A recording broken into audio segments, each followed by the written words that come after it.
जैसा अभी गुणाज जी ने कहा, क्या आपको भी लगता है कि पुतिन साहब अंडर प्ले कर रहे थे और अंडर प्ले एक खास स्ट्रेटजी के तहत कर रहे थे, या स्थितियां ऐसी हैं कि उन्हें अंडर प्ले करना पड़ रहा है?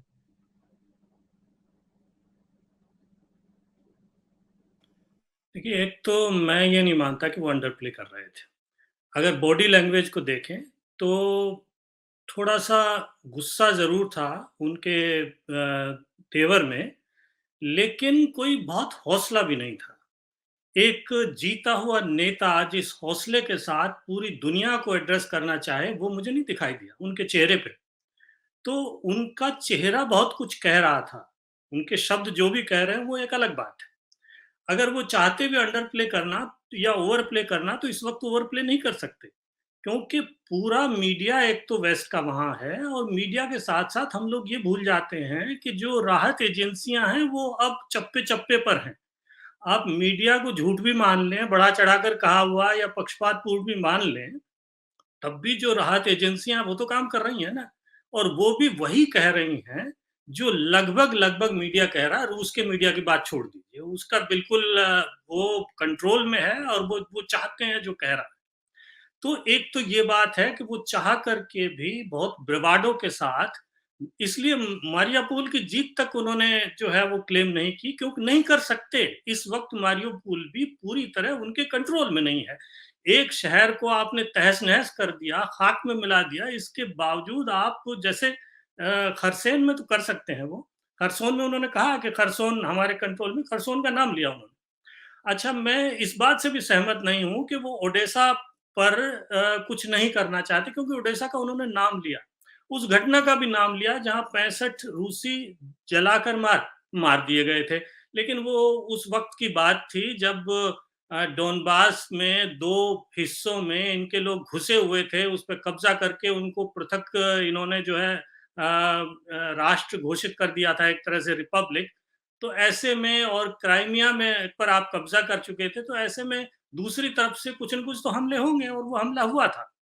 और उसी हमले को लेकर के ये पूरा का पूरा नैरेटिव गढ़ा जा रहा है कि साहब वो तो नियो नाज़ी हैं और ये हैं, वो ठीक है, उनकी ज़बान है, वो जो मर्ज़ी कह लें।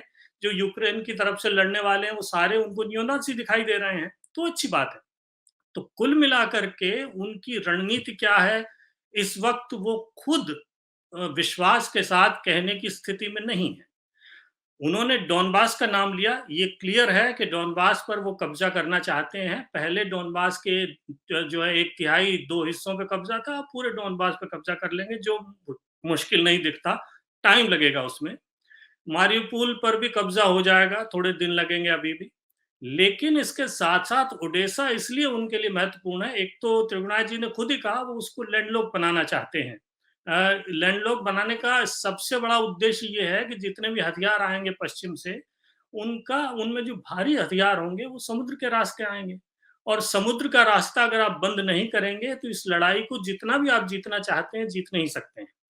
तो इसलिए वो काला सागर को एक तरह से बंद करना चाहते हैं, और उसके लिए ओडेसा ज़रूरी है। और ओडेसा इसलिए भी ज़रूरी है कि एक और इन्होंने 1992 से कब्ज़ा कर रखा है ट्रांसनिस्ट्रिया पर, मोल्डोवा में जो है। तो उस ट्रांसनिस्ट्रिया को वो इस पूरे आर्क के साथ जोड़ना चाहते हैं। ट्रांसनिस्ट्रिया हो गया, उसके पीछे ओडेसा, ओडेसा के पीछे मारियोपोल, मारियोपोल के पीछे आप आ जाइए डोनबास, और उसके बाद इन्होंने जो है वो खार्किव और सूमी वगैरह, इन सब में थोड़ा-थोड़ा पहले आगे बढ़े थे। हालाँकि खार्किव में अब इनको जो है वो हमले झेलने पड़ रहे हैं, पीछे हटना पड़ रहा है। लेकिन इनकी कोशिश ये होगी कि वहाँ भी ये कब्ज़ा करें और एक पूरा आर्क बना लें। तो ये मुझे लगता है इस वक़्त इनका उद्देश्य है। थोड़े से सहमे हुए इसलिए भी हैं कि घर वालों को, कम से कम रूसियों को साथ रखें। रूस के भीतर ये सही बात है कि जो ओपिनियन पोल हैं वो उनके पक्ष में हैं, लेकिन रूस के ओपिनियन पोल पे आप कितना भरोसा कर सकते हैं, ये आप भी अच्छी तरह जानते हैं, पूरी दुनिया जानती है। तो वो जब भी ओपिनियन पोल करेंगे, अगर उनकी गद्दी गिरने को होगी तब भी वही ओपिनियन पोल आएँगे वहाँ, तो इसके ऊपर तो मेरा कोई भरोसा है नहीं। रही बात इसकी कि बंद कौन करेगा?